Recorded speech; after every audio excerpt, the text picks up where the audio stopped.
Ok. Pronto. Bom, boa tarde, pessoal. Meu nome é Cassandra, eu sou professora de inglês, sou mestranda em Linguística na UERJ, bolsista pela CAPES e sou orientanda da Janaína. Nós vamos começar a mesa com a Sabrina, que é a coordenadora geral do projeto em Línguas Adicionais, mestre em Letras Neolatinas pelo UFRJ e doutora em Letras Neolatinas pelo UFRJ também. Ela atualmente é professora adjunta da Universidade do Estado do Rio de Janeiro. Pode começar, Sabrina, por favor. Obrigada, Cassandra. Obrigada pela apresentação.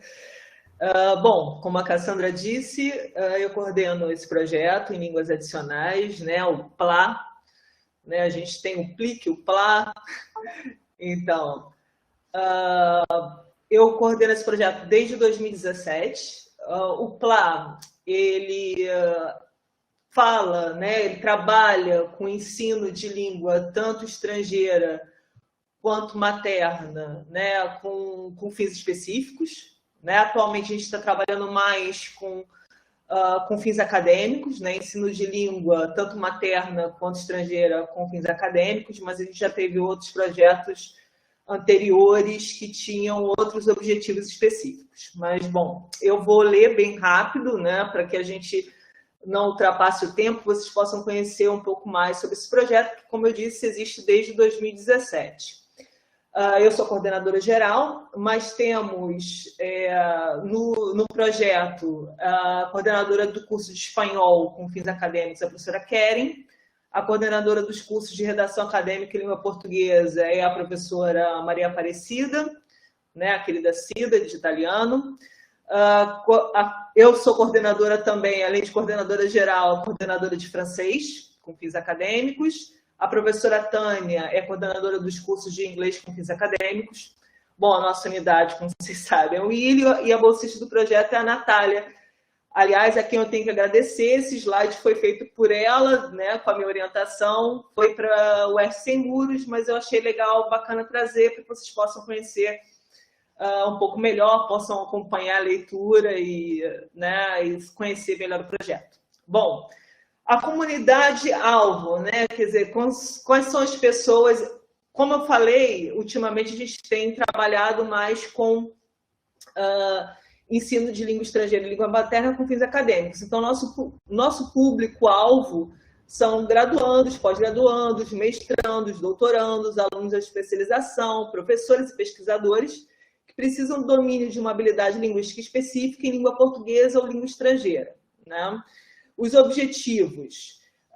Esses objetivos são mais gerais, são de na verdade, qualquer ensino de língua materna e língua estrangeira com fins específicos, que é contribuir para o aperfeiçoamento da formação profissional em diversas áreas do mercado de trabalho, através do ensino de línguas estrangeiras e língua portuguesa com fins específicos. Bom, permitir, esse segundo objetivo está mais ligado ao que a gente tem feito atualmente, permitir que alunos e professores pesquisadores sejam capazes de internacionalizar suas pesquisas através de um aprendizado de língua estrangeira com fins acadêmicos, ou desenvolver a capacidade de escrever em língua portuguesa os resultados de uma pesquisa em linguagem acadêmica adequada, o que é uma dificuldade enfrentada por muitos graduandos e pós-graduandos. Isso a gente tem um curso específico que é a redação acadêmica em língua portuguesa. Bom, as atividades realizadas e contribuição para a comunidade. Então, desde o início do projeto, como eu disse, em 2017, até os dias atuais, isto é, o segundo semestre de 2021, 820 alunos já foram atendidos em nossos cursos, dentre eles alunos pagantes e bolsistas. No semestre atual, contamos com um total de 158 alunos, divididos entre os cursos de francês com fins acadêmicos, módulo 1 e 2, espanhol com fins acadêmicos, módulo 1 e 2, inglês com fins acadêmicos, módulos 1 e 2, redação acadêmica em língua inglesa, redação acadêmica em língua portuguesa, gêneros textuais e pesquisa científica, e redação acadêmica em língua portuguesa, gêneros acadêmicos e divulgação científica. Bom, de 2017 até 2021, 67 turmas foram abertas e oferecidas para a comunidade no PLA. Além disso, o projeto já contou com a participação de 16 professores, 8 coordenadores e 3 bolsistas no total. Atualmente, não atendemos somente a comunidade interna e externa da UERJ, na cidade do Rio de Janeiro e Grande Rio, mas também estudantes, estudantes de outros estados, como, por exemplo, do Pará e de Alagoas, e também residentes em outros países, como, por exemplo, Portugal. Isso foi tudo graças à pandemia, né? A pandemia tem vários aspectos, muitos aspectos negativos, mas um aspecto positivo foi os nossos cursos serem oferecidos de forma, né, online, através do Google Meet ou do Zoom, e com isso a gente pôde atender alunos de outros estados, não, que a gente não podia fazer antes com o curso presencial.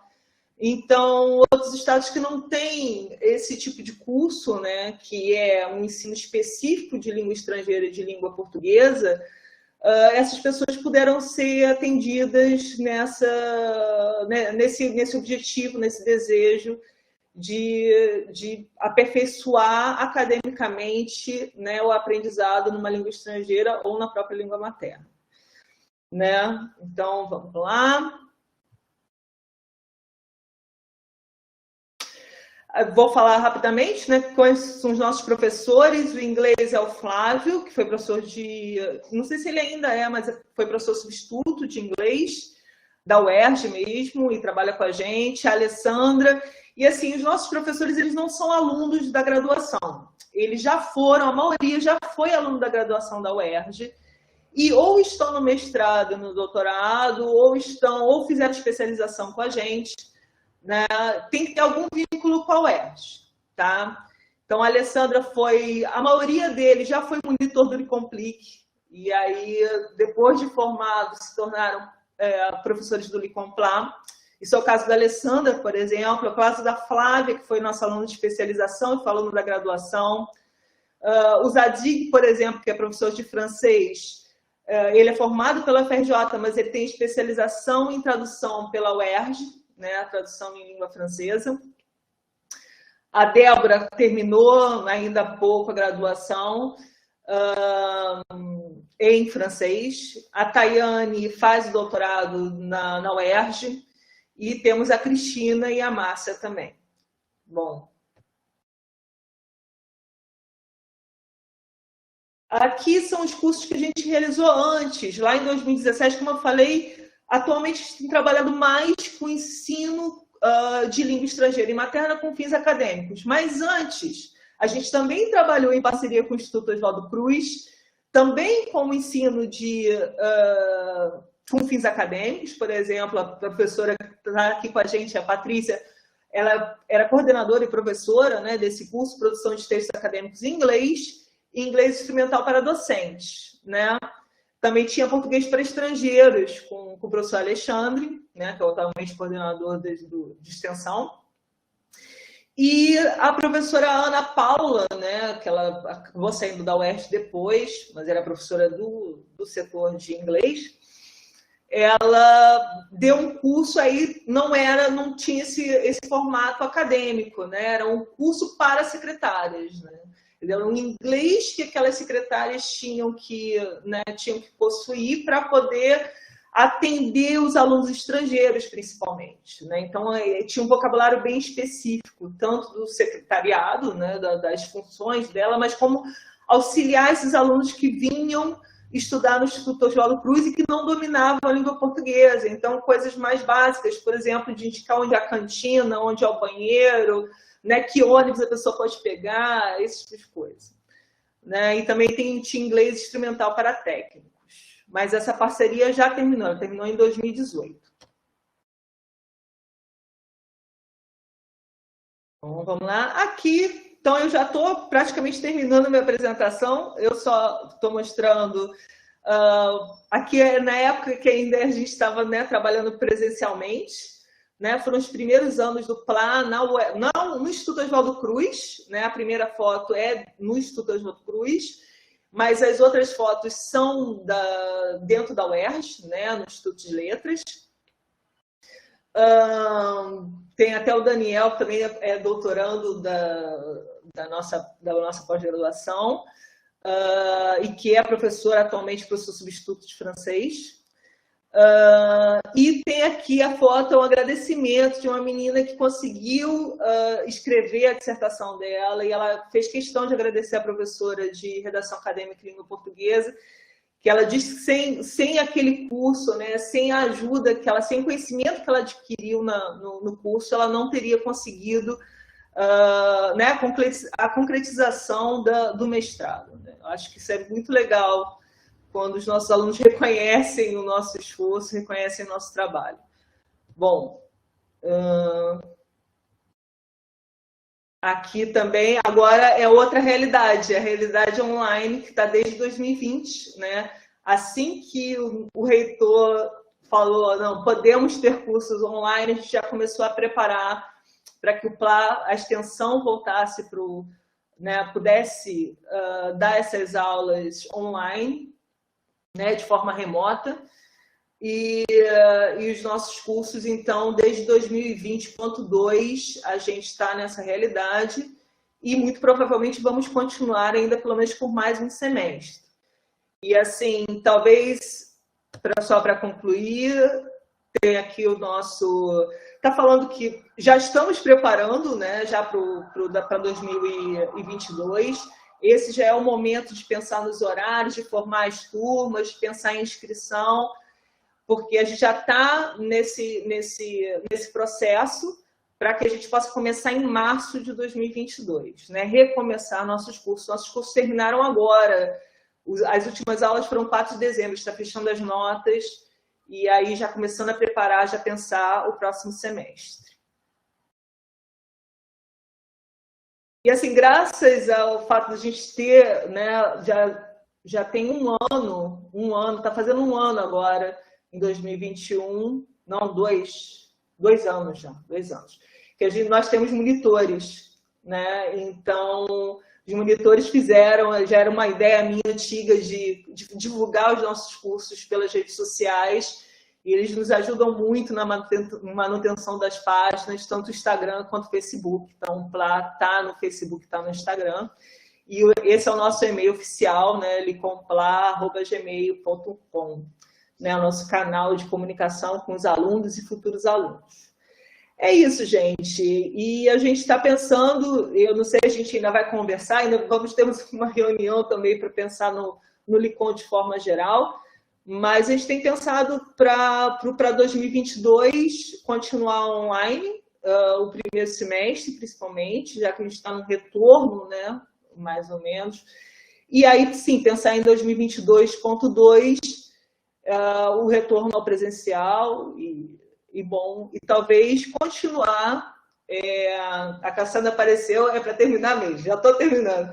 E pensar, mas uma coisa que eu acho que é muito importante, que eu acho que a gente tem que pensar, todos nós, né, que trabalhamos no Licon, no programa, é pensar que talvez seja importante ter turmas de forma presencial, mas também turmas remotas, exatamente visando esses alunos do interior do país, né, que não têm acesso a esse tipo de curso, né, tão específico como é o ensino de língua estrangeira e língua materna com fins acadêmicos, né? Isso não é tão comum. E a gente vê que a gente está tendo uma procura, a gente tem alunos de São Paulo, alunos de Alagoas, alunos do Pará e, como eu disse, até de Portugal, né? Então, é isso. Obrigada pelo espaço, né? E a gente vai continuando o trabalho. Se alguém tiver perguntas depois, no final, a gente responde. É isso. Obrigada a você, Sabrina. Parabéns pelo trabalho. Obrigada pela apresentação com a gente. Bom, pessoal, a próxima é a Patrícia. A Patrícia é coordenadora geral do Projeto de Línguas para a Comunidade, professora adjunta na UERJ, do Instituto de Letras, Departamento de Línguas Anglo-Germânicas, setor de inglês. É doutora em Linguística Aplicada e Estudos da Linguagem pela PUC e mestre em Linguística Aplicada e Estudos de Linguagem pela PUC também. Pode começar, Patrícia, por favor. Obrigada, Cassandra. Obrigada, pessoal. Eu também estou aproveitando os slides que a gente preparou para a UERJ Sem Muros. Na verdade, os meus slides não têm texto, como os da Sabrina, eu só coloquei só colocamos umas imagens para mostrar um pouquinho do nosso, de como acontece o nosso programa, né? Então, o Licomplique, ele é um dos cursos do Licom, né? Um dos programas do Licom, e ele oferece o ensino de línguas estrangeiras. A sigla CLIC, acho que você pode mudar. Eu que mudo? Eu não sei, agora que eu fiquei na dúvida. Você que muda aqui embaixo na setinha. Tá bom, não, então tá. Então, aqui é uma imagem da UERJ, né? Esses aqui são os nossos coordenadores, eu não sei se vocês conseguem enxergar, mas, enfim, o Licomplique foi criado para oferecer oportunidade para os alunos diminuírem as distâncias geográficas por meio das interações linguísticas. Então, aprender línguas estrangeiras para que pudessem se aproveitar disso, né?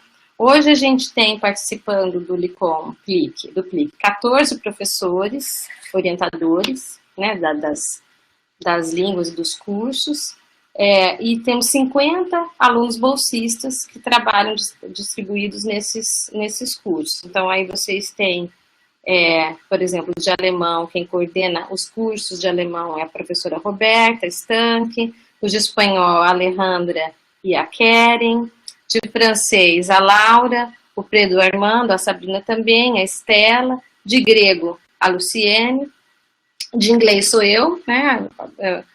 Já fomos duas, mas o nosso quadro de professor de língua inglesa tá pequeno na UERJ, por enquanto. De italiano, o Alcebiades e a Marinês, de japonês, a Satomi, de latim, o Pedro Ivo, e de português, para estrangeiros, o Alexandre. Então, lembra que o PLIC é um curso de línguas estrangeiras, então o português aqui é trabalhado como língua estrangeira, né? Isso aqui é uma imagem de uma reunião que a gente teve virtualmente com alguns dos nossos coordenadores, né? E nem sempre dá para ter todo mundo. E algumas imagens das nossas aulas, né? Antes da pandemia, os alunos aglomerados, né? E depois vocês vão ver que as imagens vão mudando um pouquinho, porque aqui eventos, né, o UERJ Sem Música, as apresentações, os pôsteres.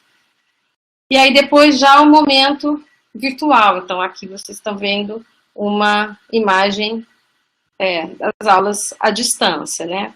Além dos bolsistas que dão as aulas, a gente ainda tem uma bolsista de extensão, que esse ano quem trabalhou com a gente foi a Júlia Reis, e uma servidora técnica, a Samara, que integram a equipe, né, fazendo os serviços burocráticos, a parte de secretaria. Então, hoje a gente oferece, como vocês viram antes, os cursos de alemão, espanhol, francês, grego bíblico, inglês, italiano, japonês, latim e o português para língua estrangeiras, para aproximadamente 700 alunos. No presencial, a gente estava com aproximadamente 1.000 alunos. Por que diminuiu, né, esse número de alunos? A maior parte é porque os alunos não têm acesso à tecnologia. Né? Então, alguns alunos não quiseram ter aula virtual, mas muitos deles não têm uma boa internet, no horário que as aulas são oferecidas, né, ou só tem um celular. Então, essas pessoas ficaram com dificuldades e acabaram desistindo do curso. Ou não desistindo, mas dando um tempo para continuar depois, a maioria foi assim. Um dos nossos objetivos é dar oportunidade para o aluno de letras dar oportunidade para ele ter uma prática pedagógica, para ele aprender a dar aula na prática, né? Então, é aquela coisa que o Marcelo falou no momento anterior, sobre o lugar de errar. Então, os professores orientadores vivem bastante essa situação, né, dos alunos bolsistas chegarem para a gente e comentarem que cometeram um erro, ou então aprender, por exemplo, sobre as exigências e as demandas dos alunos. Eu tive uma aluna esse ano que falou: professora, eu não estou ganhando para aguentar uma pessoa assim, né? Porque estava com um aluno muito exigente, que queria, que não estava concordando com aquilo que estava sendo dado. Então, assim, essas dificuldades que o professor realmente encara no dia a dia. E, além de tudo, graças, ou forçosamente, devido à pandemia, também esses bolsistas estão tendo a oportunidade de vivenciar uma coisa que é nova para todo mundo, que é o ensino remoto.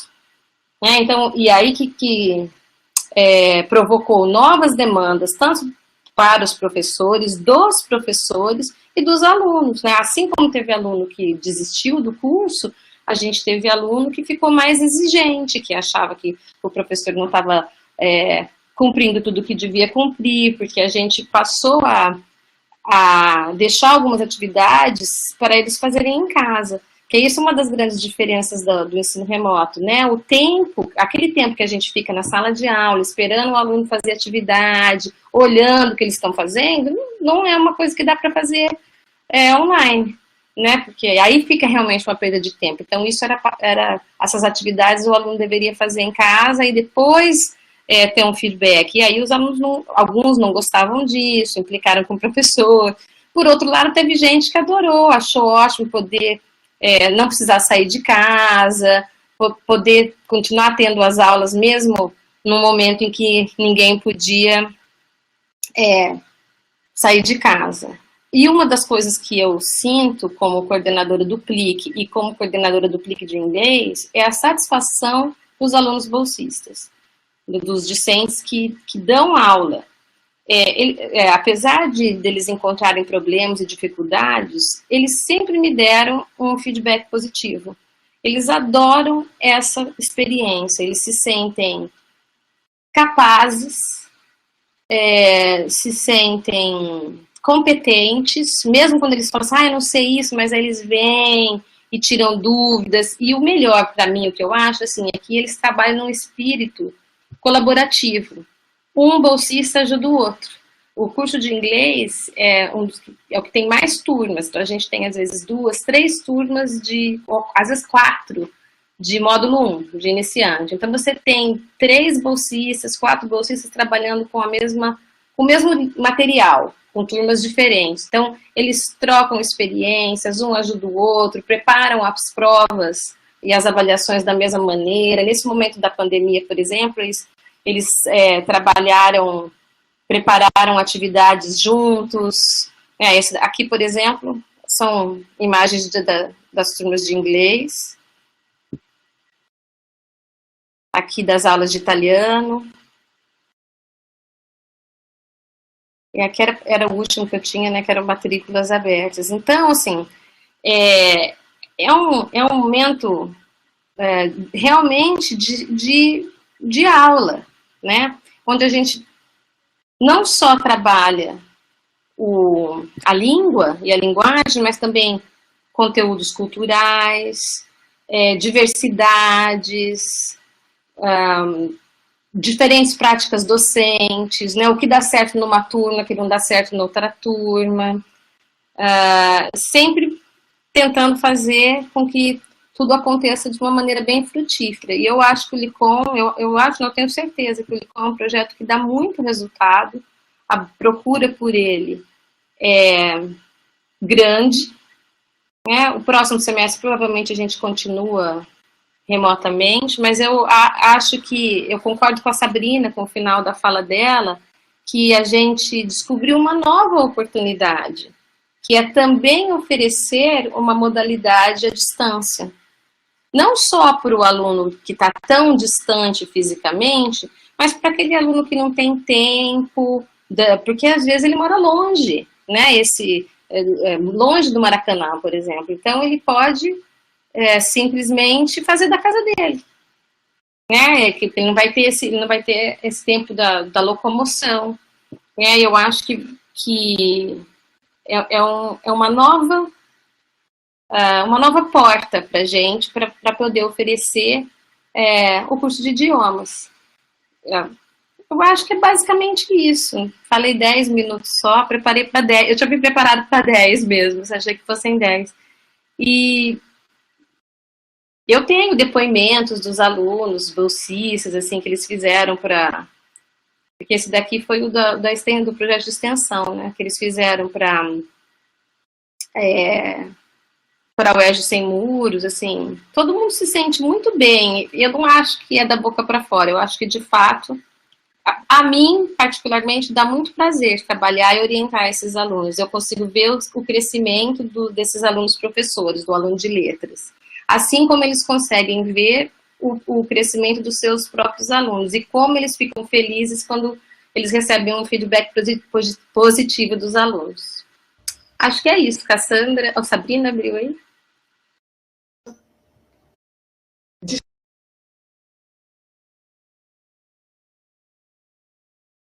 Oi, Patrícia. Obrigada pela sua fala, pela sua apresentação e pelo trabalho. Tive o prazer de ser sua aluna. Eu lembro de você, do Davi também, do IME, né? Eu sei. Sim. Muito bom. Muito obrigada. Bom, gente, a próxima é a Daisy. Aí você pode tirar a minha apresentação. Não sou eu que tiro. É a Janaína? Eu vou tirar. Tá bom, obrigada.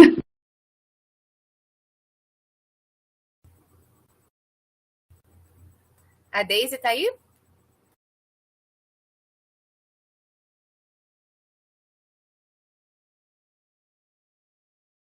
Oi, Daisy. Sempre me enrola um pouquinho, mas tá tudo bem. Tudo bom? Tudo certo. Bom, gente, a Daisy é coordenadora geral do projeto Línguas Estrangeiras para a Terceira Idade, professora titular do Instituto de Letras, do Departamento de Letras Neolatinas, Língua Francesa e Literaturas de Língua Francesa, da UERJ, é mestre em Letras Neolatinas pela UFRJ e doutora em Letras Neolatinas pela UFRJ também, com doutorado sanduíche pela École d'Haute Études en Sciences Sociales de Paris. Não sei se eu falei bem, mas français n'est pas très bon, né? C'est pas grave. Tem a palavra. Muito obrigada, Cassandra. Por favor, apareça. Eu sempre quero vou falar pouquinho, mas às vezes, quer dizer, geralmente não. Pode deixar que eu vou controlar aqui o tempo, sem problema. Obrigada, te agradeço. 2 minutos eu apareço. Tá, eu agradeço a Cassandra em primeira instância, mas agradeço bem objetivamente, diretamente a Janaína, né, com quem a professora Janaína, que é a nossa diretora de instituto atualmente, mas que também foi, durante muito tempo, minha colega, coordenadora do curso de inglês na UNAT, e com quem eu tive a oportunidade de trocar muitas figurinhas, muitas informações por conta dessa relação. Eu gostaria, inicialmente, de dizer, né, que a gente falar sobre a UNAT, o que é a UNAT, a Universidade Aberta da Terceira Idade, e que se transforma nesse projeto que já foi referenciado aqui, dentro do projeto, dentro do programa, né, LICOM, se transforma num projeto que é o LET, junto com outros projetos, como o PLIC, como o PEL, como o OLE, não sei se o PEL mudou, não, acho que ainda continua, né? As línguas adicionais também mesmo título. E o que eu acho é que falar sobre a UNAT, falar sobre o ensino, né, destinado especificamente a esse público-alvo tão especial que é o da terceira idade, é uma forma de refletir sobre a situação da nossa população sexagenária dentro da nossa contemporaneidade, né? Então, quais são os espaços em que se desenvolvem as ações afirmativas que trazem para o debate, que trazem para o centro do palco essa população sexagenária, para quem antes não se dava uma atenção tão tão importante quanto agora, infelizmente. Isso me faz lembrar a minha infância, quando a nossa pirâmide social tinha uma fórmula de um triângulo, né? A gente tinha uma base etária de jovens muito extensa, em contraponto à pirâmide, né? Um triângulo muito perfeito, porque nós tínhamos um contingente muito pequeno de pessoas idosas ou de pessoas velhas. E isso se contrapõe a esse momento contemporâneo, em que a gente tem um desenho. Eu não sou muito boa em matemática e nessas figuras geométricas, mas é algo muito parecido com um trapézio, né? Então, logicamente que isso é uma decorrência da evolução, não só da evolução, mas da transformação e dos aspectos econômicos e sociais de todo o planeta. Porque não é um fenômeno que está circunscrito ao Brasil, e é algo que aqui a gente... nós somos assim, uma espécie de termômetro do que está acontecendo nesse momento histórico. Então, eu acho que eu dividi mais ou menos o que eu vou falar para vocês em três, não tá muito elaborado não, mas em três vertentes. A primeira seria essa importância de pontuar esse aspecto de uma atenção voltada para a terceira idade nos dias atuais.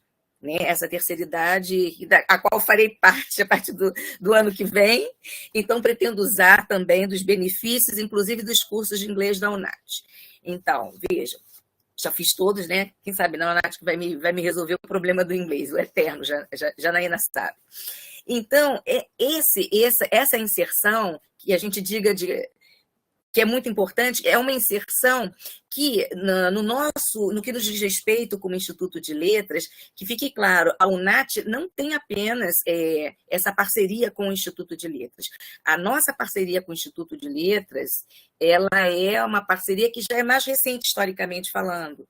O primeiro curso que acontece na UNAT, tendo uma inserção do ILE, né, do nosso Instituto de Letras, ela acontece em 1994, em agosto, mais exatamente de 1994, com a professora Maria Franca Zuccarello, que a gente considera assim nossa patrona nesses trabalhos ligados à UNAT, quando ela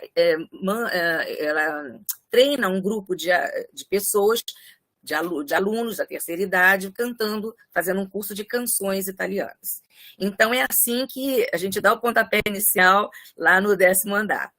E eu já sou professora e coordenadora de língua francesa, e eu vou falar do ponto de vista pedagógico, didático-pedagógico, eu só posso falar da língua francesa, embora hoje eu seja coordenadora geral das 5 línguas estrangeiras, especificamente francês, inglês, italiano, espanhol e alemão. Aproveito aqui para fazer um merchan e pedir que, por favor, não sei, acho que a Roberta deve estar por aqui, eu estou pensando, porque eu vi o nome da Roberta, mas acho que ela deve ser o streaming robô que está escondido aqui, não sei. Mas que, por favor, o alemão volte para a UNAT, porque o alemão saiu há 1 ano e meio, mais ou menos, a gente conhece, entende as dificuldades, né? Dificuldades de substituição de colegas, promoção de concurso, tudo isso a gente compreende, mas está havendo uma demanda. Então, eu já fico assim, muito, muito sem graça de dizer que não há curso de alemão no momento. Mas a gente espera que isso volte a se consubstanciar como um curso, um dos cursos mais procurados, né, que a gente tem no momento. É muito interessante essa observação. Então, voltando, né, então, a gente tem uma segunda vertente, que é uma resposta a uma demanda estrutural e política, nessa dimensão também política, que é responder as necessidades e as reivindicações do Estatuto do Idoso, que no seu artigo 20, no artigo 20 e também, sobretudo, no artigo 25, bem rapidamente eu vou ler para vocês o artigo 25 do Estatuto do Idoso, que diz que o poder público apoiará a criação de universidade aberta para as pessoas idosas e incentivará a publicação de livros e periódicos de conteúdo e padrão editorial adequados ao idoso, que facilitem a leitura considerada a natural redução da capacidade visual. Vejam, está no Estatuto do Idoso, mas primeiramente já estava na Constituição Federal. Só que a Constituição de 88, também conhecida como a Constituição Cidadã, ela não coloca em filigranas isso que o Estatuto do Idoso. O que o Estatuto do Idoso faz é especificar o que a Constituição Federal está sinalizando, né? E antes disso, em 1994, houve, né, a Declaração de Hamburgo, que é uma declaração assinada em 1997, e que também está ali, ela está no meio, entre a Constituição, a Declaração de Hamburgo vem em 97, e o Estatuto do Idoso vem justamente preencher, do ponto de vista, vamos dizer assim, das requisições históricas, jurídicas e políticas. No que nos diz respeito, eu vou tentar me ater um pouquinho mais à dimensão didático-pedagógica do projeto, né? Essa dimensão que é voltada para o ensino da terceira idade, ela tem alguns elementos que são muito complexos. Por quê? Eu vou falar um pouquinho de 3 perguntas. Vou falar o que é ensinar para a terceira idade, quais são os desafios que a gente tenta responder ao promover e ao elaborar os cursos para a terceira idade. Como fazer isso? Que tipo e que natureza de espaço esse ensino proporciona? A primeira coisa que eu acho importante observar é que a gente atua sob a forma de oficinas, né? Então, que o nosso público-alvo, justamente porque também se trata de um curso que está entre hoje a PR1, né, que é o ensino, e também, mais o CETreina, mas também a extensão, nós temos um público-alvo que é um público externo. A idade mínima que a gente estabelece é de 60 anos, que também é uma idade legal, onde a gente considera a entrada na terceira idade. Mas sobre especificamente o projeto didático-pedagógico, para eu não demorar muito tempo, eu vou falar agora o contrário do que o Marcelo tinha falado na palestra anterior, e isso me chamou a atenção, por isso que eu achei tão interessante, né? Porque, veja, o que é ensinar para a terceira idade? É você utilizar materiais de que tipo? Materiais que a gente não encontra no mercado editorial em nenhum lugar. E em nenhuma língua. Eu não estou dizendo, eu não conheço todas as línguas, eu não sei se fora desse eixo nosso ocidental, se não existem materiais interessantes voltados para esse campo, mas dentro do nosso Ocidente, dentro da nossa limitação de considerar que todo o Ocidente é o universo que dita a regra e é o universo da verdade, nós aí incorremos em 2 equívocos, simultâneos, mas também sucessivos. Eles podem ser simultâneos, mas também pode ser sucessivo. Então, o que acontece? Acontece que isso nos estimula e nos obriga à produção de material próprio. É uma produção de material que estimula a criatividade, aí não só do nosso aluno, mas, sobretudo, dos nossos estagiários. No momento, nós temos 4 estagiários, eu tenho um quantitativo aqui, 4 e 3, 7, 8, 9, 10, 11. Nós temos 4 estagiários de língua espanhola, nós temos 3 estagiários de língua francesa, sendo que 2 com bolsa CETreina, 1 com bolsa de extensão, 2 de inglês e 2 de italiano. Falta o alemão, gente, vamos alemão. Então, vejam, o que acontece? A gente produz esses materiais.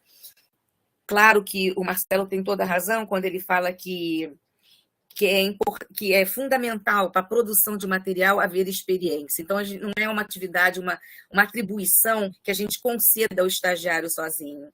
A gente está sempre do lado do estagiário para mostrar como que esse material pode ser produzido, sendo que a originalidade é sempre maior dos estagiários. Sempre foi assim, gente.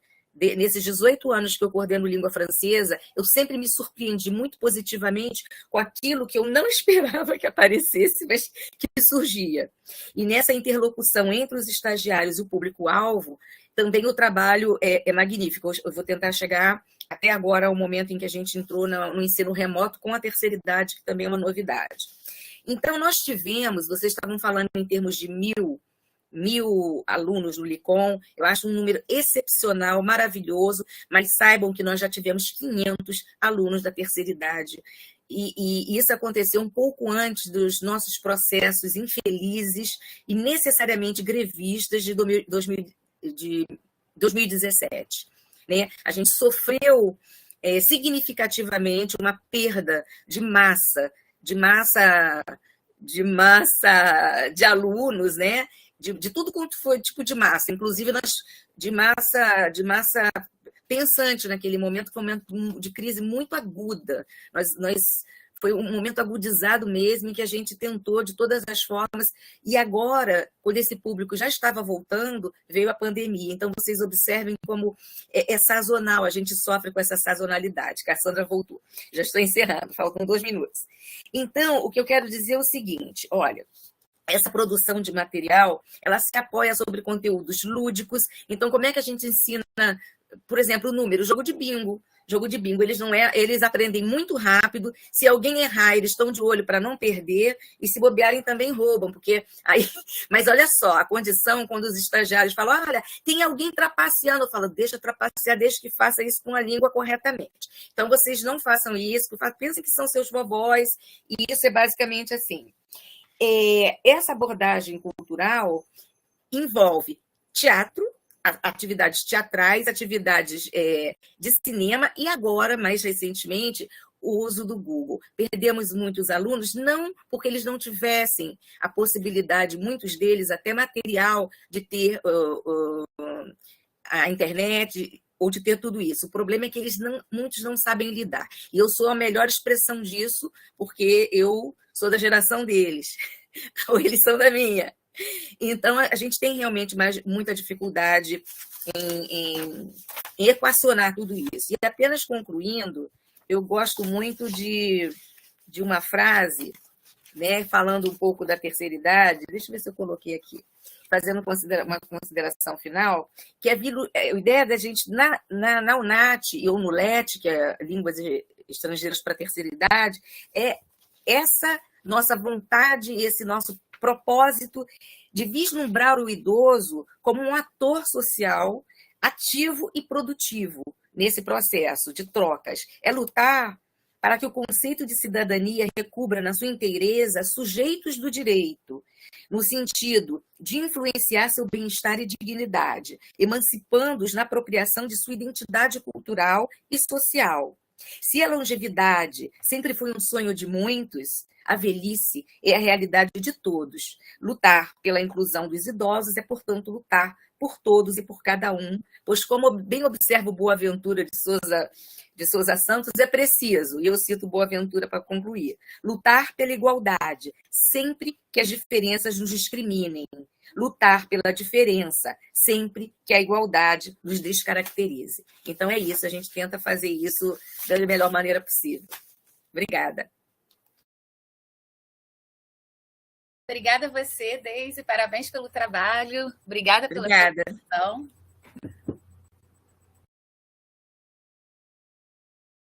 Bom, pessoal, a nossa próxima palestrante é a Veridiana. Vamos esperar ela ligar a câmera. Ah, Veridiana. Oi, boa tarde a todos e todas. Boa tarde, Cassandra. Boa tarde, seja bem-vinda. Obrigada. A Veridiana é coordenadora geral do projeto Oficinas de Língua Estrangeiras na Escola. É mestre em literatura italiana pela Universidade de São Paulo e doutora em filologia e língua portuguesa pela Universidade de São Paulo. Coordenadora dos projetos de extensão LICOM OLE, da Oficina de Língua Estrangeira nas Escolas desde 2010 e Oficina de Língua Italiana no CAPUERJ desde 2005.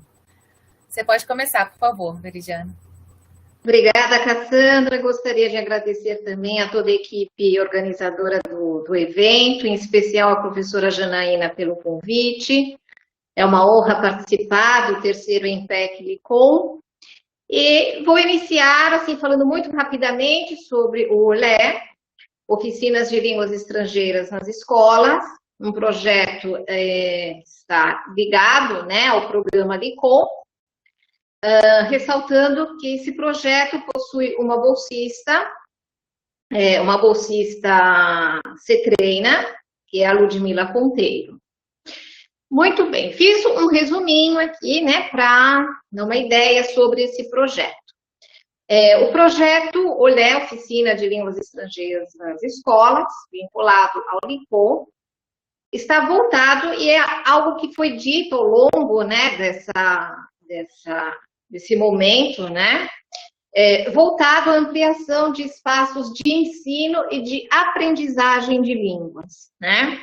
Eu gostaria de observar que quando é pensado, né, espaços de ensino, não é apenas ensino e aprendizagem, né, não é apenas, não pensamos apenas na comunidade-alvo, que neste caso são os alunos do ensino regular, né, das escolas públicas, do ensino fundamental, né, das escolas públicas.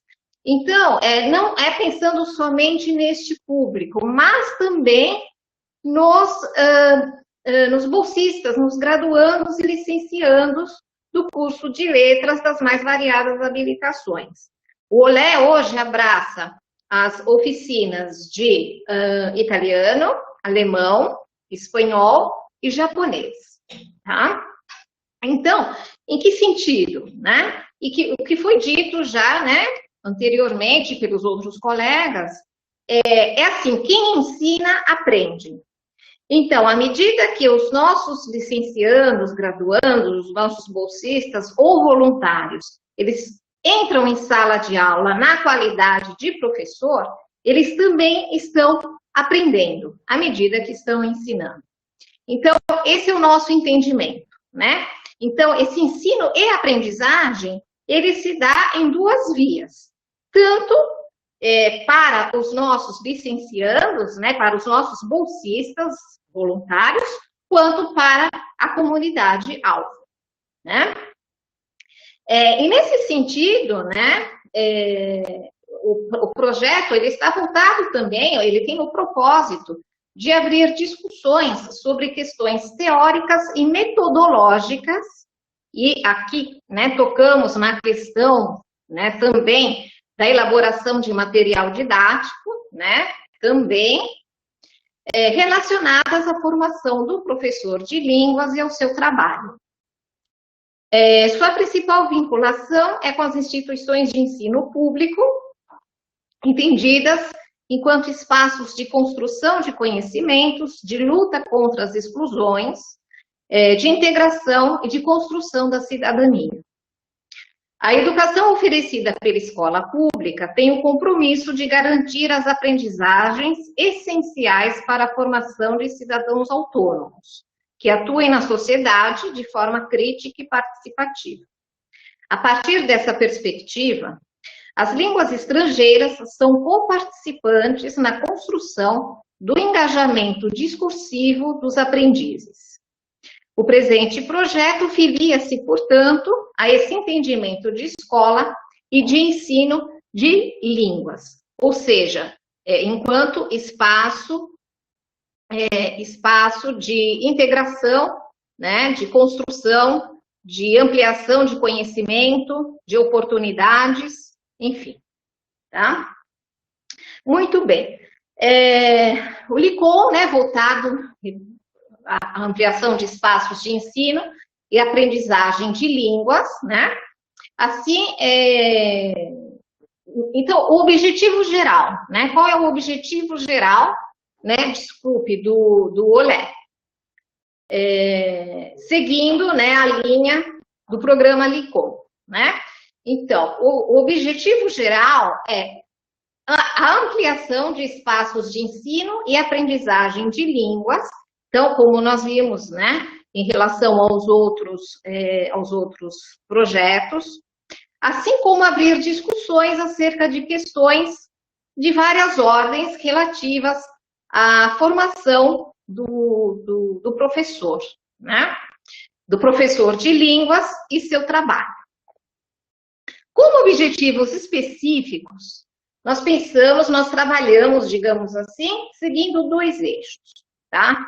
O primeiro eixo é direcionado aos aprendizes, ou seja, à comunidade-alvo. da seguinte maneira: ampliar as possibilidades de oferecimento de ensino de línguas estrangeiras às comunidades escolares. Sensibilizar o alunado ao ensino sistemático de línguas estrangeiras. E aqui, gente, é importante salientar que são línguas que não são oferecidas no currículo da escola regular, né? Complementar o processo de construção de conhecimento em línguas estrangeiras, focando o desenvolvimento das 4 habilidades comunicativas, o que nem sempre acontece no ensino sistemático, por exemplo, da língua inglesa, né, que é a língua curricular, né? Nem sempre acontece no âmbito das escolas públicas. Então, o desenvolvimento das 4 habilidades, ou seja, a produção oral e escrita, né?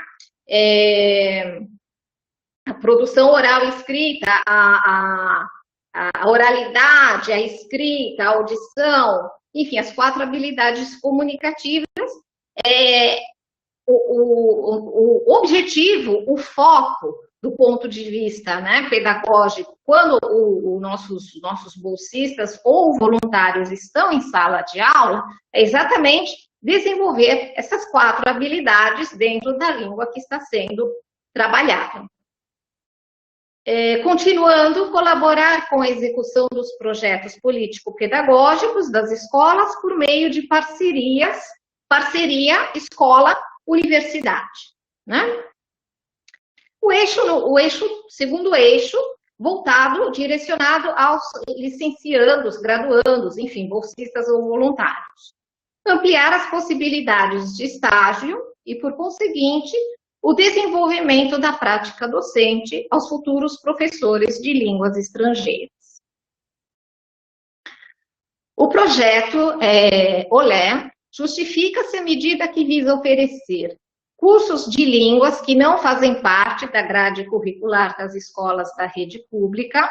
Então, como eu disse, né, nós temos espanhol, italiano, alemão e japonês, e dessa forma colaborando para ampliação do leque de possibilidades do aprendizado de línguas, favorecendo o acesso democrático a conhecimentos diversificados que, via de regra, ficam circunscritos a determinados grupos sociais.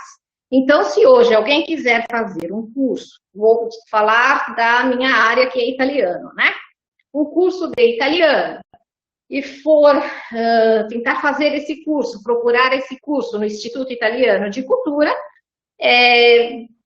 será bastante, digamos assim, em termos de valores, né? Será bastante complicado, porque é um curso caro, né? Não sei em relação a alemão, a japonês, mas, enfim, são cursos caros. E dessa maneira, nós democratizamos o acesso a esse conhecimento. O presente projeto promove ainda a sensibilização para o estudo de idiomas nos ciclos fundamental e médio, bem como a observação do processo de ensino-aprendizagem de línguas com o propósito de abrir discussões de ordem teórico-metodológicas relacionadas à construção da prática docente.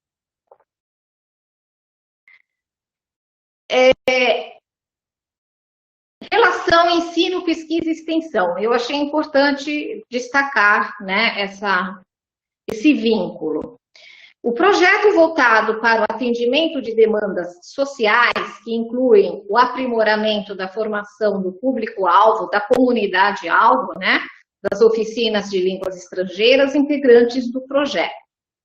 Articulando-se as necessidades do ensino voltado à formação no curso de licenciatura em letras, o presente projeto propõe discussões de ordem teórico-metodológicas acerca da prática docente voltada ao ensino de línguas estrangeiras, além de proporcionar espaços de atuação para os licenciandos. E aqui nós estabelecemos o vínculo extensão ensino, ok? Extensão pesquisa. Por fim, a produção científica que vem a se consolidar nessa interface deve incorporar não apenas produções didáticas, mas também produção de textos teóricos, bem como apresentação de trabalhos em eventos. E aqui eu gostaria de pontuar também, assim como fez a colega Daisy, né, em relação à fala do professor Marcelo, sobre a elaboração de materiais, né? Eu concordo com o professor, né? Faço, né, das palavras de Daisy também as minhas palavras, que esse momento de construção, de elaboração de material deve ser pensado com muito cuidado, com muita cautela, tá? Mas eu entendo que, assim como para a terceira idade, também para o nosso público, o público do Olé, faz-se necessário esse trabalho. Por quê? Porque é relativamente difícil encontrarmos materiais direcionados à comunidade-alvo, ou seja, ao público infanto-juvenil, né, infantil e adolescentes, né? Ainda que se possa hoje encontrar muitas coisas na internet, né? Mas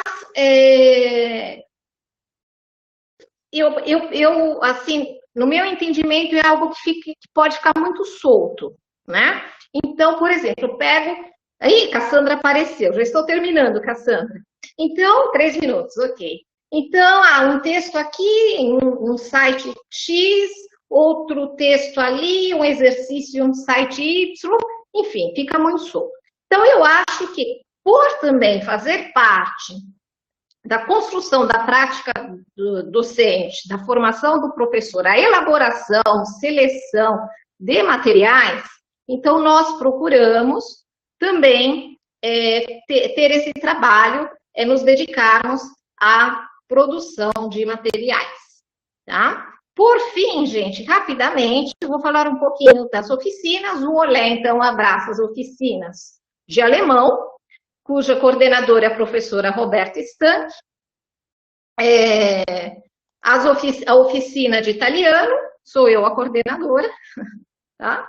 Oficina de japonês, coordenadora a professora Elisa Figueira, e oficina de espanhol, cadê aqui o Rodrigo? Professor Rodrigo Campos. Interessante que salientar, em relação à oficina de espanhol, antes presencialmente no CAP, hoje, né, nesse período, após a pandemia, né, durante a pandemia, o professor Rodrigo, ele oferece a oficina de espanhol de forma remota. E hoje essa oficina conta com 60 alunos e é um sucesso, né? Então, apenas fazendo essa observação, amanhã nós teremos uma mesa, né, em que cada coordenador poderá explicar, falar melhor sobre seus respectivos projetos. Agradeço, obrigada, Cassandra, obrigada a todos, e qualquer dúvida, estou aqui. Obrigada, um beijo. Veridiana, parabéns pelo trabalho, excelente apresentação. Obrigada. Não precisa desligar a câmera não, que agora eu vou pedir para todas ligarem as câmeras para a gente abrir para as perguntas e os comentários, por favor.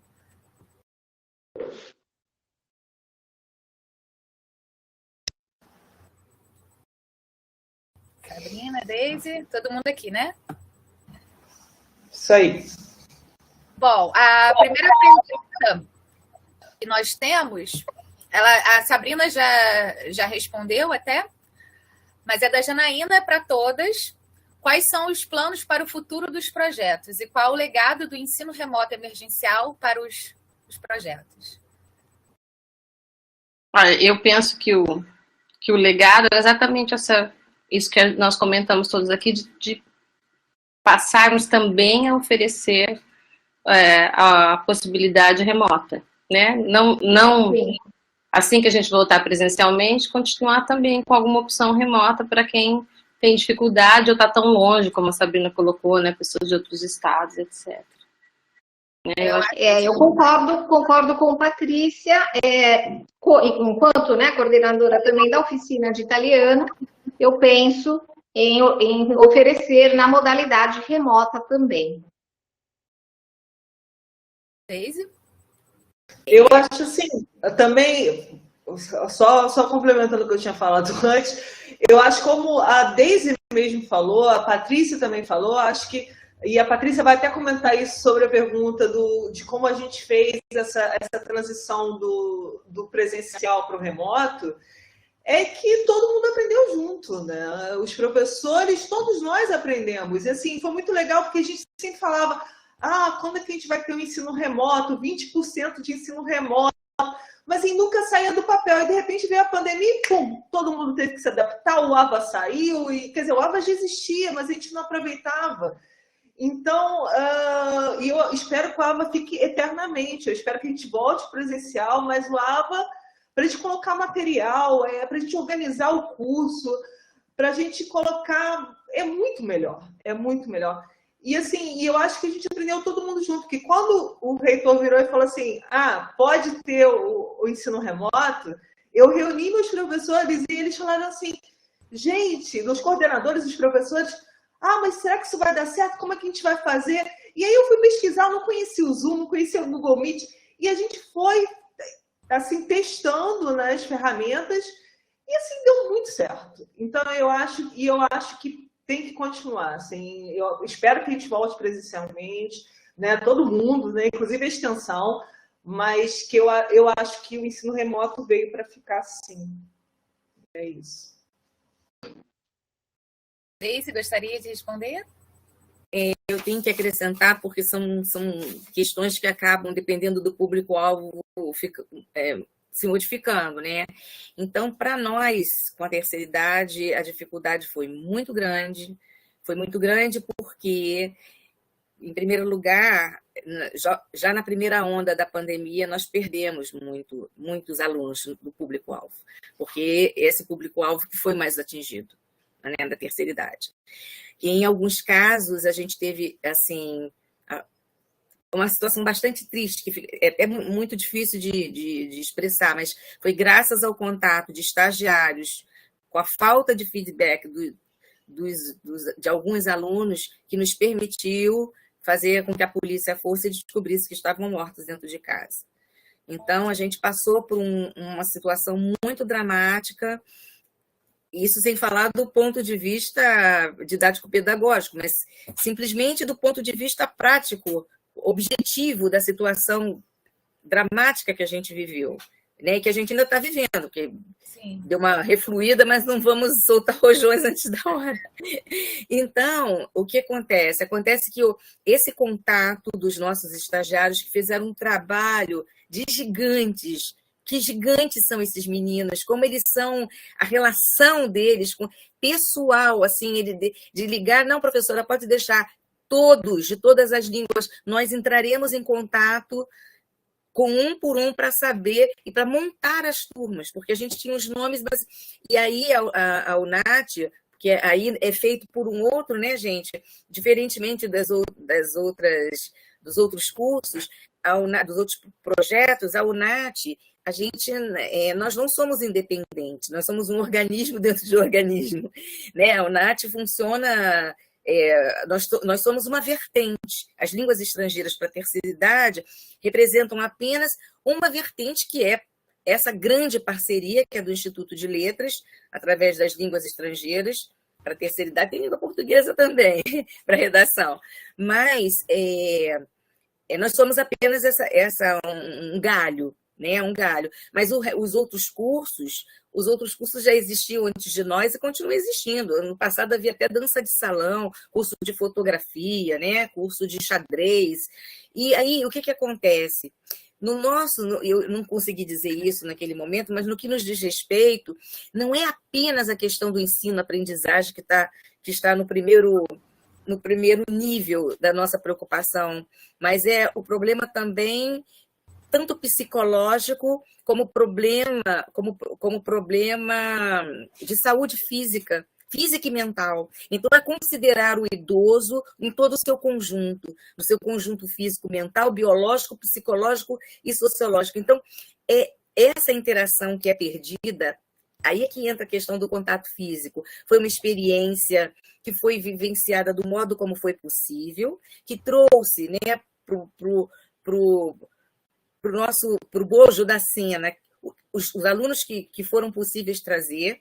Nós não promovemos, porque a entrada se faz por sorteio no primeiro nível, depois eles permanecem e ficam pedindo para serem reprovados para não terem que sair, o tempo todo eles chorando, me reprovam.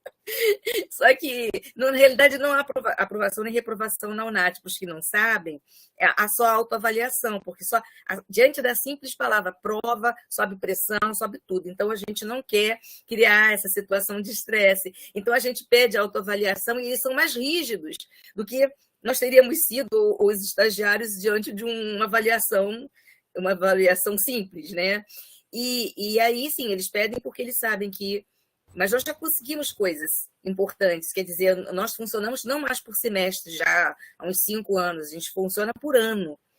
Então, aqueles que entram têm mais tempo de contato e de vida útil dentro dessa dinâmica das interações sociais que se dão. Então, a nossa dificuldade é porque a própria UNAT está fazendo uma pressão imensa para que os cursos voltem já agora, em março, acho que março, presencialmente 100%.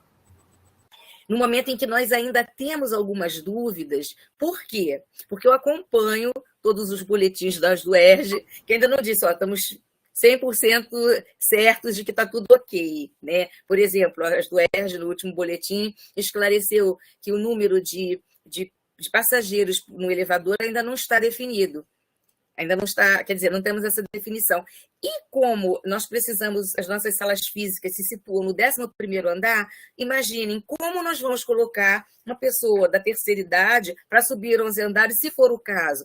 Então, a logística, o trabalho tanto de infraestrutura, que eu preciso saber exatamente, para isso a Janaína já convocou uma reunião para o próximo... acho que para a próxima semana. Eu preciso saber, eu preciso ver os dois lados. Já temos uma reunião física, não com a Janaína, essa é outra, mas convocada pela UNAT, física lá. Por quê? Porque eles vão tentar nos convencer de que é a melhor alternativa.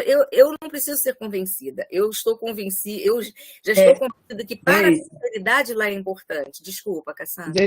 Não, é a Janaína que está entrando. Deixa eu só te falar uma coisa. Só porque você falou um dado aí que está definido, neste momento está definido sim, dentro do elevador são 5 pessoas. Tá? Ótimo. As do UERJ está discutindo no retorno, em fevereiro, como seria isso. Mas, a princípio, são 5 pessoas. Agora, nesse momento, quem está trabalhando presencial são 5. Desculpa eu entrar, mas é porque... Não, te agradeço, porque a última, eu acho que eu vi pelo último boletim. Está marcadinho no chão do elevador o local. Cada um fica num cantinho e a assessorista fica lá. Os 5, na realidade, são 4, mais assessorista. Eu vou estar lá nessa reunião física e é importante também para ter uma noção. Você está dizendo isso. E o outro detalhe é que para entrar na universidade tem que mostrar o comprovante de vacinação. Tá? Sim. Pode ser. Então, também é outra coisa. É o passe, né? Que, na verdade, agora a gente pode fazer também... Conecte SUS, ou a carteira. A carteirinha. Esqueci o nome, aquele papelzinho já impresso, tá? O comprovante, né, da vacina. Comprovante. Agora tem aquele online também que mostra com código de barra. Conecte SUS. É isso, Conecte SUS, exatamente. Então, assim, são duas... Precisamos resolver a questão das salas. Eu tenho que conversar com os estagiários. Eu sei que a gente vai voltar. A ideia da UNAT é que o retorno seja 100% presencial. É isso, 100% presencial. Vou à reunião e vamos ver. A Janaína está me dando uma notícia muito boa, mas também não era essa a minha única preocupação. Eu super entendo, Deise. Eu acho que você vive uma realidade diferente. É diferente. E porque também, para a terceira idade, como você mesmo disse, que eles pedem para ser reprovados, para eles não é só aprender. Não. Mas eles vão porque eles não querem ter Alzheimer, né, para exercitar a mente, eles vão porque eles precisam né, socializar. A questão do grupo, né? Como é que o grupo funciona ali, a interação que eles têm. Essa socialização não é a mesma online, ainda que eles aprendessem a mexer e tal, porque alguns aprendem, não traz o mesmo benefício social para eles, que é o caso da aula de inglês. Então, é uma realidade completamente diferente dos cursos que o lá, né, oferecem, porque é completamente diferente. É uma idiosincrasia mesmo, assim, bem grande, e tanto é, Patrícia, que lá o espaço da UNAT, eles chamam de espaço de convivência, porque a palavra-chave é essa, né? A convivência. É evidente que a gente faz todo esse trabalho didático-pedagógico, mas observe, eu comecei por outro aspecto. Eu comecei lembrando essa questão da inserção, da inclusão, né, dos sexagenários. Como é que se faz isso? Que daqui a pouco vai ser septuagenários, né, gente? Com esse aumento gradativo assim, na expectativa de vida, ainda bem. Acho que a terceira idade, talvez da terceira e quarta idade, a gente há uma tendência para que isso se amplie, né? Que bom. Se for com saúde, muito bom. Mas eu acho que, assim, a grande questão, né, mesmo, né, as aulas retornando em março, será o momento para essa convivência, tendo em vista esse público em específico, né? Essa é a questão. E eu acho que é uma responsabilidade enorme da UNAT. De repente, não sei se isso acontecerá, enfim, meio que obrigar, né, essas aulas presenciais, porque sim, a gente entende que eles necessitam dessa socialização. Mas a questão é, será o momento, estaremos efetivamente num momento propício para essa socialização? Né? Então, coloque-se aí um ponto de interrogação, né? A minha angústia toda é essa, e como eu disse, né, nas condições ideais, nas CNTP, eu sou uma entusiasta, concordo também com a Sabrina, eu espero que para tudo, inclusive para a terceira idade, que o AVA tenha vindo para ficar, porque, gente, só o tempo, por exemplo, de material audiovisual, um filme, quanto tempo a gente perdia assim, durante a aula para ver um filme, quando na realidade o aluno pode ali repetir, e às vezes a gente coloca material sonoro e lê coisa, e muita coisa do Google, muita coisa do YouTube, muita coisa... Enfim, é um instrumento ao qual a gente tem que se aferrar com todas as forças e não soltar de jeito nenhum. Agora, com a terceira idade... Eu estou tentando ponderar, porque embora eu concorde com eles, que isso é importante, mas eu pensei, gente, mas será que não seria possível? Ou, pensando do ponto de vista assim, do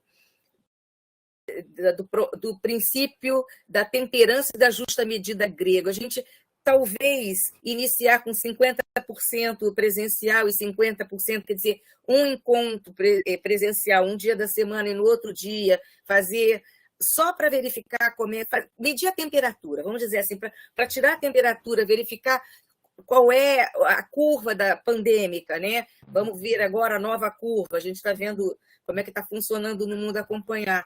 Mas me parece, em princípio, que eles estão muito convencidos. Inclusive, já tem muita coisa acontecendo lá dentro da UNAT. Então, também, nós da Letras, a gente sempre teve um grande poder, no sentido de ter uma grande possibilidade de propor alternativas, porque a gente negocia muito.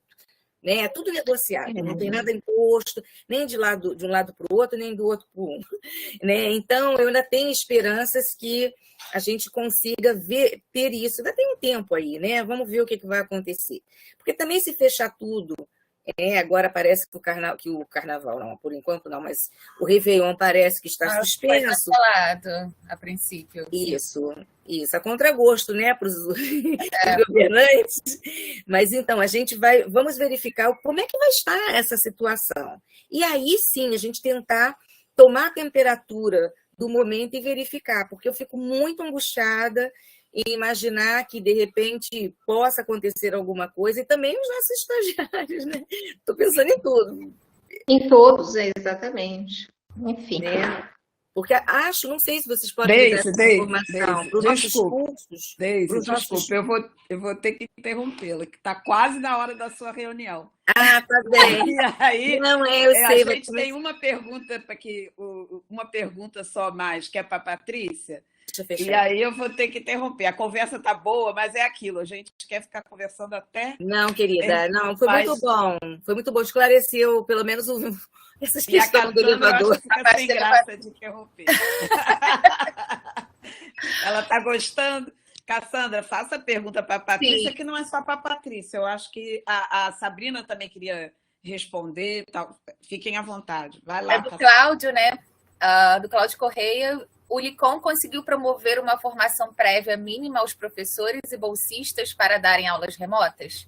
E como o feedback que vocês receberam dos docentes e discentes será levado em conta? Bom, então eu tinha até respondido por escrito aqui que eu não sabia que eles não podiam, né, que não estavam lendo. Eles estão no YouTube. Então, a formação para as aulas remotas foi a mesma que os professores. Nós fomos aprendendo juntos, a gente teve curso para aprender a lidar com essa sala de RNP, depois ela foi aberta para os bolsistas, eles também aprenderam, então assim, foi todo mundo aprendendo na marra, né, assim, errando, contando com a cooperação né, dos alunos, de quem estava lá, às vezes alguém sabia mais, as pessoas todas foram muito pacientes, eu acho que tecnologicamente não houve muito problema. Quanto às questões de como dar as aulas dos procedimentos pedagógicos, nós também fomos aprendendo juntos. Né, fomos conversando, discutindo, fazendo algumas leituras de pessoas que já trabalhavam um pouco nessa modalidade remota. Quer acrescentar alguma coisa, gente? E depois eu falo. E o feedback, eu acho que o mais importante é do que a gente teve, é essa discussão que a gente levantou hoje de continuar com alguma ação remota, porque alguns realmente gostaram, tanto como professores como alunos. Né? E possibilitar que outras pessoas tenham acesso que elas não teriam se fosse presencial, né? A questão tem vários comentários aqui também sobre isso, que é muito importante, que a gente... Eu acho que eu sabia ia acrescentar, desculpa, eu cortei. Não, eu acho que é por aí mesmo. A gente recebeu, por exemplo, um áudio de um aluno do Alagoas dizendo que lá eles não conseguiriam um curso que ia ser importantíssimo. Né? Estava tentando entrar no mestrado e ter esse contato com textos teóricos, né? Em língua francesa. No caso dele, não foi língua instrumental, não. Foi para preparar o projeto para o mestrado. Quer dizer... Né, como escrever academicamente, montar um projeto, e isso nossa redação acadêmica em língua portuguesa, né, proporciona ao aluno, né, saber como montar um projeto. E ele falou que lá no Alagoas ele não tinha essa oportunidade. Né? Então, eu acho que é isso. E só complementando o que a gente estava falando aqui no chat também, em relação à questão dos alunos, né, do quanto a gente aprende com os nossos monitores, a Deise também falando do quanto aprende com os monitores, com as ideias dos monitores, dos professores também. E eu acho um espaço importantíssimo. Eu sou professora de estágio também em língua francesa, não sei se existe essa disciplina nas outras línguas estrangeiras, mas, assim, por exemplo, o PLA conta não com alunos em formação, mas já alunos já formados, né? Já no mestrado e doutorado, porque o público... alvo é muito exigente, são professores, são pós-graduandos, então a gente precisa de alguém com um pouquinho mais de experiência, que já tem até tido experiência no PLIC, mas mais experiência para dar aula no PLA. Agora, o PLA é muito aberto para os alunos fazerem estágio, quer dizer, observarem as aulas, ver como se faz o ensino de língua estrangeira com fins específicos. Então, é um espaço importantíssimo para a formação dos professores, né, de futuros professores. E eu acho que isso, o PLIC é muito importante. Também isso coordeno lá a parte de francês. Eu acho importantíssimo. O LET, todos, o OLE, todos eles. E você mesma falou, Sabrina, e houve uma transição, né, de a pessoa que, enquanto estava na graduação, trabalhou no PLIC e depois passou para o PLA. Depois de formar. Débora foi assim, Daniel foi assim, O Flávio, não sei exatamente se ele falou no Oeste, mas eu acho que sim. Muitos. E, acho que não. Não sei se ele fez o mestrado. Mas o Zadig, por exemplo, o Zadig foi um caso muito interessante, porque ele fez para substituto de francês, e ele é um menino excelente, pesquisador maravilhoso de literatura, mas não tinha experiência em sala de aula nenhuma. E eu falei assim, não, você vai vir comigo para o PLA, você vai dar aula. Ele não tinha experiência, mas assim, ele cresceu muito, ele tinha uma visão acadêmica muito forte, teórica muito forte, e assim foi importantíssimo para ele. Eu quero dizer, é transformador. Nenhum aluno que passe por nenhum dos nossos projetos volta igual. Não. É uma transformação absoluta. Penso de responsabilidade, né? Não é didática, é linguística e didática. PR sobe, tudo sobe. Incrível. A gente pega aluno assim, que tá, assim, tem condição de dar aula de francês, mas começa no 1 porque realmente ainda tem dificuldade para falar, para se comunicar. E, nossa, assim, um semestre, né, ele está muito mais desenvolvido. É impressionante, é impressionante. A gente aprende muito dando aula. É importante, né? A gente aprende na prática, né? Isso Cassandra, você leria os comentários para elas? Sim. Elas, tá? Para a gente fechar, por favor. Tá, ok. Que agora vão vir os alunos. A Dayana disse para a Sabrina que é muito interessante a sua colocação sobre a importância de manter as turmas online também, né? Que a pandemia veio nos mostrar como o online encurta essas distâncias e possibilita o acesso, que a gente estava falando agora. A Irene diz que a formação à distância permite grandes interlocuções. A Dayana diz aqui, como ex-bolsista do PLIC e atual bolsista do PROATEC, envolvida nas demandas da Secretaria do PLIC, reafirma a importância do projeto. É um espaço de grande aprendizado. A Roberta, para a Deise, sobre a questão da UNAT... Roberta de francês, Roberta Stank. Tá? De alemão, de francês. De alemão. Ela diz que eles estão tentando voltar, mas que o quadro de professores ainda está se recompondo, mas que eles estão tentando voltar. A Vanessa fala que a pandemia deu um salto de uns 10 anos no ensino de línguas. Aprendemos fazendo e pela necessidade de fazer, né? É claro que o ensino presencial é importante, mas o remoto abriu novos caminhos. Cassandra, você quando for ler, leia o sobrenome ou outro segundo nome, porque para a gente é importante, porque às vezes okay. É a Vanessa Fernandes, que fez esse último comentário. E a Roberta Sol Stank sobre a UNAT do alemão. Está tentando voltar. A Cristiane Cris, não tem sobrenome, fala que também acredita, como professora da rede pública, na eficiência do ensino remoto quando bem planejado. Eu disse que amou a apresentação de todos os professores e está parabenizando a nós todos. São esses os comentários. Muito obrigada. Bom, podemos... Cassandra Modesta, ela está parabenizando você, ó, maravilhosa. Ela não quis dizer que é maravilhosa mediação. Mas a gente fala. Fala. Parabéns a vocês. Obrigada, gente. Obrigada pela oportunidade, por esse bate-papo maravilhoso. Obrigada, gente. Beijos. Beijo, Veri. Obrigada. Tchau. Beijo. Cassandra.